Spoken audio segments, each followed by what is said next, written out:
I've spent a lifetime buried in scrolls and ancient texts, searching for a truth that always seemed just beyond my grasp. My name is Zayd, and for years, I believed knowledge was a fortress built of words and theories. I walked the streets of our ancient city, a place steeped in history and wisdom, yet my heart felt like a hollow chamber. The setting sun would paint the sandstone walls in hues of gold and rose, a breathtaking sight for any soul, but for me, it only highlighted the emptiness within. I had memorized countless philosophies, debated the greatest scholars, and earned the respect of my peers. But what good was a mind brimming with knowledge if the spirit remained parched and restless? Each sunset was a reminder of another day passed, another step taken on a road that seemed to lead nowhere. The whispers of the desert wind seemed to mock my scholarly pursuits, carrying a wisdom far older and deeper than any book I had ever read. I was a stranger in my own life, a collector of thoughts with no room for feeling. One evening, driven by a desperation I could no longer ignore, my feet led me away from the familiar city walls and toward the edge of the desert. There, shimmering under the twilight sky, stood the forest of forgotten dreams. Legends claimed it was a place of magic, a gateway to another realm where reality itself was woven from the threads of hopes and fears. Most people avoided it, spooked by tales of travelers who entered and were never seen again. But fear was a luxury I couldn't afford. My inner void was a far more terrifying monster. So, with a deep breath that tasted of sand and uncertainty, I stepped across the threshold, leaving the world I knew behind. The air inside was instantly different, cool and filled with the scent of night-blooming jasmine and damp earth. The trees were unlike any I had ever seen, their silver leaves rustling with secrets, and the ground was carpeted with moss that glowed with a soft, ethereal light. It felt as if I had walked into a dream, a place where the rules of the ordinary world no longer applied.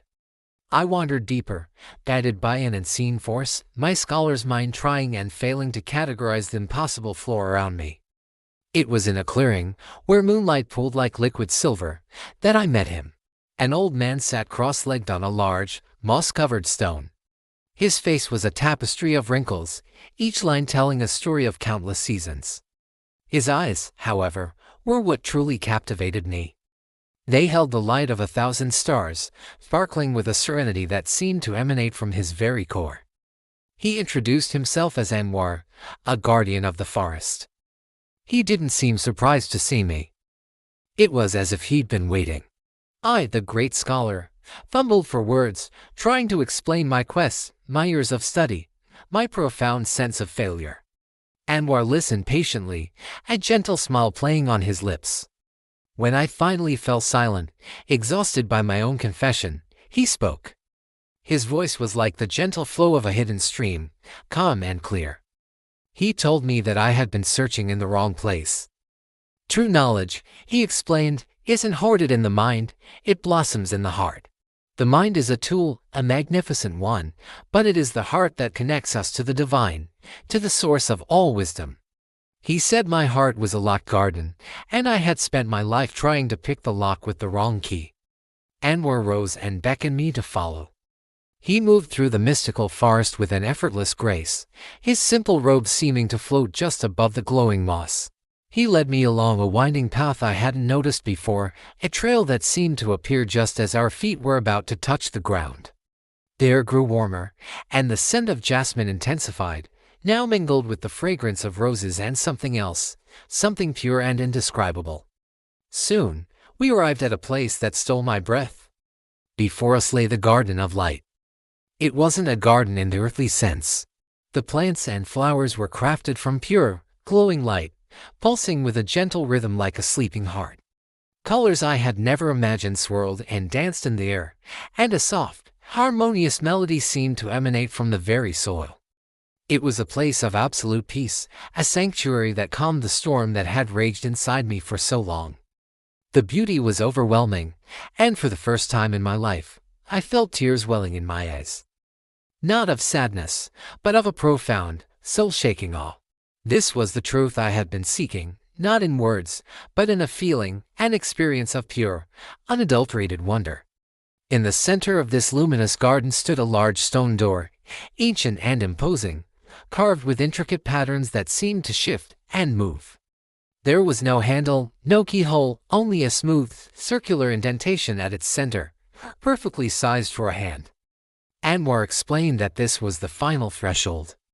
To pass through, I had to face a test, but it wasn't a test of intellect or memory.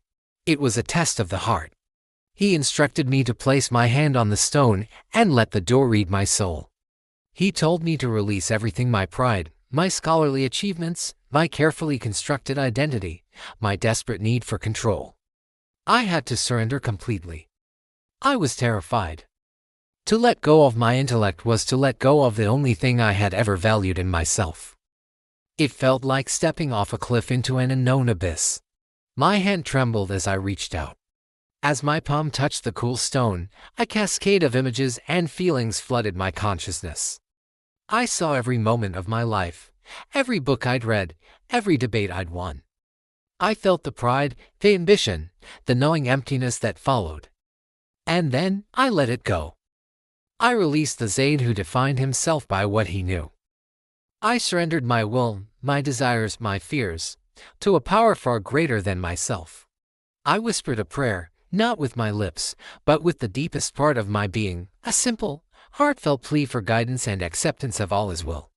In that moment of pure surrender, a brilliant, warm light erupted from the stone, enveloping me completely. It wasn't blinding, it was clarifying. It flowed into me, filling the hollow chambers of my heart, washing away the years of dust and doubt. The stone door slowly swung open, not with a grinding sound, but with a silent, graceful invitation.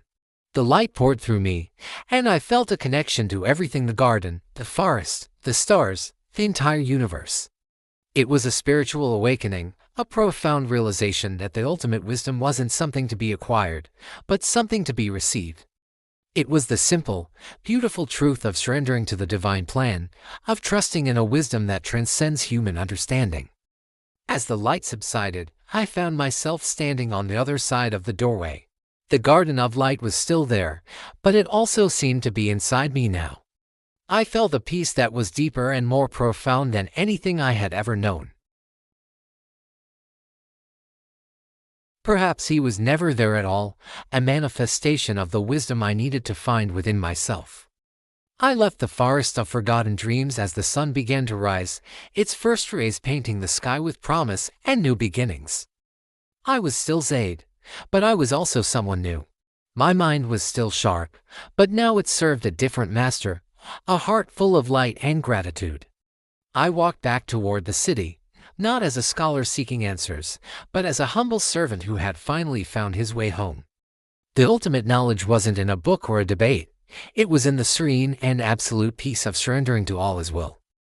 And in that surrender, I had found everything. Thank you for joining me on this journey. If this story resonated with you, I hope you'll continue to explore these ideas with us. Subscribe for more stories that touch the heart and stir the soul.